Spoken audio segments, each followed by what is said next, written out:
Germany का Bavaria राज्य है जिसकी राजधानी है म्यूनिख। मैं आज म्यूनिख शहर में हूँ और ये सिटी सेंटर है जहाँ से शुरू हो रहा है मेरा आज का सफ़र। आज का पूरा दिन मैं म्यूनिख में बिताने वाली हूँ। मैं आपको दिखाऊंगी कि कैसे एक सस्टेनेबल तरीके से इस शहर में अगर आप आएँ तो अपना दिन बिता सकते हैं आप। ले चलेंगे आपको उस कैफ़े जहाँ बदली जाती है गले हुए केलों की किस्मत। एक मशहूर भारतीय रेस्टोरेंट चेन और म्यूनिख की बियर बनाने वाली सबसे पुरानी कंपनी होफब्राउहाउस भी।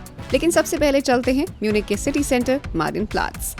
अगर आप म्यूनिख शहर में टाउन हॉल देखने आ रहे हैं, मारिनप्लात्ज आ रहे हैं, तो याद रखिए कि 11 या 12 बजे तक यहाँ ज़रूर पहुँच जाएं, क्योंकि तभी आप देख पाएंगे एक बहुत ही खूबसूरत परफॉर्मेंस ग्लॉकेनस्पील का। मार्च से अक्टूबर के बीच इस ऐतिहासिक घड़ी की ये खास परफॉर्मेंस शाम 5 बजे भी होती है। तब आपको समझ में आएगा कि लोग ऊपर की तरफ क्या ताक रहे हैं, क्योंकि ये मौका है जब घड़ी के ऊपर लगे पुतले बवेरिया के इतिहास के कुछ लम्हों की याद दिलाते हैं। म्यूनिख में सस्टेनेबिलिटी की राह में फिलहाल एक बड़ी चुनौती है वायु प्रदूषण। शहर में डीजल वाहनों पर रोक है, लेकिन हवा की गुणवत्ता को लेकर विश्व स्वास्थ्य संगठन की सुझाई सीमाएं अक्सर पार हो जाती हैं। म्यूनिख आने के बाद आपको कार की ज़रूरत पड़ेगी। अगर आपको ऐसा लगता है तो ये गलत है, क्योंकि यहाँ पर पार्किंग स्पेसेस महंगे हैं। दूसरी बात ये कि जहाँ जहाँ आप जाएंगे घूमने के लिए वो जगह एक दूसरे के बहुत पास हैं, यानी आप पैदल चल के जा सकते हैं और इस शहर में चलना एक अलग ही अनुभव होगा। जैसे मशहूर विक्टोरियन मार्केट आप पैदल ही पहुँच सकते हैं, जहाँ आपको मिलेंगी सस्टेनेबल, लोकल, मौसमी और ताज़ा चीज़ें। ऐसी ही एक जगह है होफपिस्टराय बेकरी, जो सस्टेनेबिलिटी के लिए प्रतिबद्ध है। ये बेकरी 1970 के दशक से ही स्थानीय और ऑर्गेनिक उत्पादन के मामले में अग्रणी है। खाने का सामान जिस लोकल अनाज से बनता है उसमें रासायनिक खाद नहीं होती, जो मिट्टी, भूजल और बायोडायवर्सिटी के लिए बेहतर है। इससे पहले कि हम आपको दिखाएं कि केलों और टिकाऊपन का क्या रिश्ता है, आइए चले म्यूनिख की मशहूर बियर ब्रूअरी होफब्राउहाउस। इस हेरिटेज ब्रूअरी के लिए सस्टेनेबिलिटी हासिल करना एक चुनौती है। जर्मनी के बवेरिया राज्य की, जिसमें म्यूनिख शहर है, उसकी पहचान है बियर। लेकिन क्या आप जानते हैं कि जर्मनी का बवेरिया राज्य बियर पीने के लिए 16वीं शताब्दी तक मशहूर नहीं था, लेकिन होफब्राउहाउस जो बहुत ही मशहूर है, पहली यहाँ की ब्रूअरी है, इसने सब कुछ बदल कर रख दिया। म्यूनिख शहर की इस पहली ब्रूअरी की शुरुआत एक शाही कंपनी के तौर पर हुई। फिलहाल होफब्राउहाउस अपने बियर उत्पादन को पूरी तरह से टिकाऊ बनाने की राह पर है और 2025 तक कार्बन न्यूट्रल होने का लक्ष्य रखती है। यहाँ भी खाने पीने का सारा सामान स्थानीय सप्लायरों से आता है। चूँकि ब्रूअरी के पास अपनी स्टोरेज सुविधा और बियर टैंक हैं, तो डिलीवरी के लिए ट्रांसपोर्ट की जरूरत बहुत कम है। सदियों पुरानी परंपरागत कंपनी पर्यावरण की चुनौती का सामना करने के लिए कमर कस चुकी है। ये तो रही बियर की बात, लेकिन म्यूनिख, सस्टेनेबिलिटी और केलों का क्या रिश्ता है? आमतौर पर केले जरा ज्यादा पक जाएं तो फेंके जाते हैं, लेकिन यहीं पर भूमिका निभाता है कीप बनाना कैफे।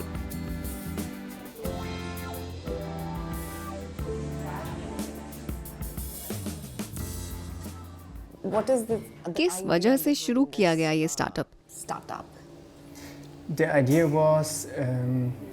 विचार यही था कि लोगों को खाने की बर्बादी के बारे में जगाया जाए और बताया जाए कि इसे कैसे रोका जा सकता है, खासकर केलों की बर्बादी, क्योंकि यही फल बहुत फेंका जाता है। तो हम पूरी तरह से केलों पर केंद्रित हैं और हम वीगन हैं, तो हमें अंडे की जगह कुछ चाहिए, जिसके लिए केला एक बेहतर विकल्प है। इससे हम बनाना ब्रेड और आइसक्रीम बनाते हैं।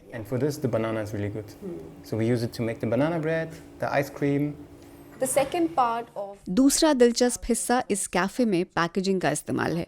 जरा उसके बारे में बताइए। हमने सोचा कि अगर आप लोगों को खाने की बर्बादी के बारे में बताना चाहते हैं, तो हमें एक पूरा कॉन्सेप्ट चाहिए होगा, जीरो वेस्ट कॉन्सेप्ट। तो हमने कॉफी के लिए केवल री-कप इस्तेमाल करना शुरू किया। तो इसका मतलब है कि जो कप यहाँ इस्तेमाल होते हैं उन्हें लोग ले जा सकते हैं और फिर वापस कर सकते हैं। जी हाँ, ये कॉफी ले जाने के लिए है और दोबारा भी इस्तेमाल हो सकते हैं। दोबारा इस्तेमाल की प्रक्रिया क्या है? आप कॉफी ऑर्डर करते हैं और इस कप के लिए €1 का डिपॉजिट देते हैं और आप इसे पूरे जर्मनी में कहीं भी वापस कर सकते हैं। सारे जर्मनी में। पूरे जर्मनी में अब तक 20,000 कैफे इसमें शामिल हैं। बस कप लौटाइए और आपका यूरो वापस। केलों को कूड़ेदान से बचाना और बिना चीनी के बनाना ब्रेड और आइसक्रीम खिलाना वाकई टेस्टी आइडिया है। जर्मनी में हर दिन हजारों कॉफी कप कूड़े में फेंक दिए जाते हैं। ये सोचकर अच्छा लग रहा है कि ये रीकप एक ऑप्शन देता है कि आप इस कप को कूड़े में ना फेंकें। और पेट पूजा के बाद चलिए म्यूनिख के फेमस इंग्लिश गार्डन जो शुरू होता है इस इमारत के पीछे से, जो खुद बहुत मशहूर है।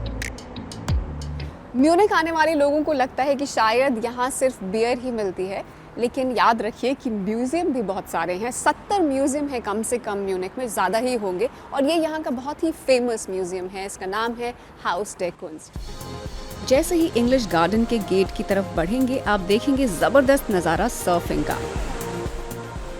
आइसबाख नदी पर बनी ये आर्टिफिशियल धारा शहर के भीतर ही सर्फिंग का मजा उठाने का मौका देती है।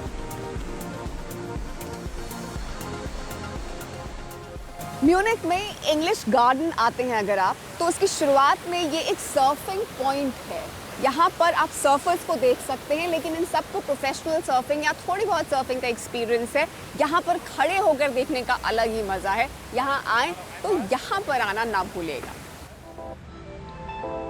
इंग्लिश गार्डन म्यूनिख में लोगों का पसंदीदा पार्क है, लेकिन न सिर्फ जलवायु परिवर्तन और बढ़ते तापमान का असर इस हरियाली के लिए नुकसानदेह है, बल्कि कचरे को लेकर लोगों का लापरवाह रवैया भी इस खूबसूरती को बचाए रखने के लिए एक चुनौती बना हुआ है।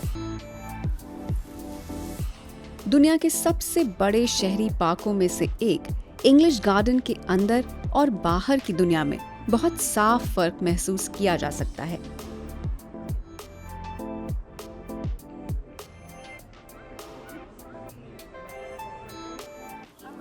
म्यूनिख के इंग्लिश गार्डन की ये वो ऐतिहासिक इमारत है जिसे मोनोप्टेरिस कहते हैं, और यहाँ से पार्क का जो नज़ारा दिखता है वो इतना शांत है, आपको लगेगा कि ये म्यूनिख का कोई और ही हिस्सा है या कोई और शहर है जो इस जगह के बाहर है। यहाँ से नज़र नहीं आता वो।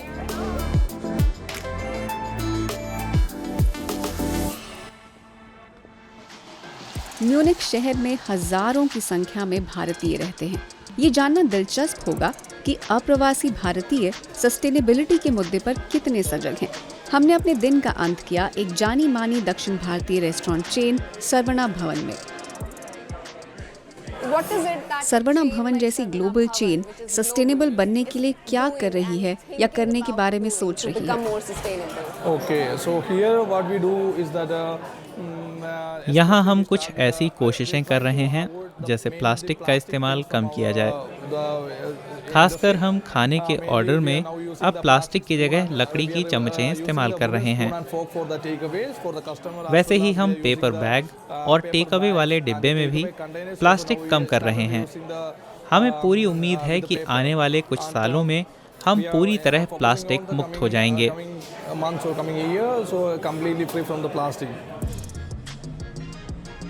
इस रेस्टोरेंट में केवल शाकाहारी खाना मिलता है, तो मेरे जर्मन सहयोगी आंद्रेयास ने मेरी ही तरह डोसा खाने का फैसला किया।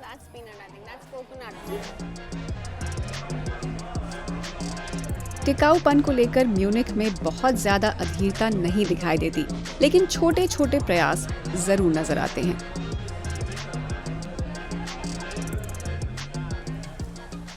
म्यूनिख शहर 2035 तक कार्बन न्यूट्रल होना चाहता है, यानी कार्बन उत्सर्जन को कम करना चाहता है। इसका मतलब ये है कि इस शहर में रहने वाले लोग और यहाँ आने वाले पर्यटकों को इस शहर का एक बेहतर अनुभव मिल सकेगा।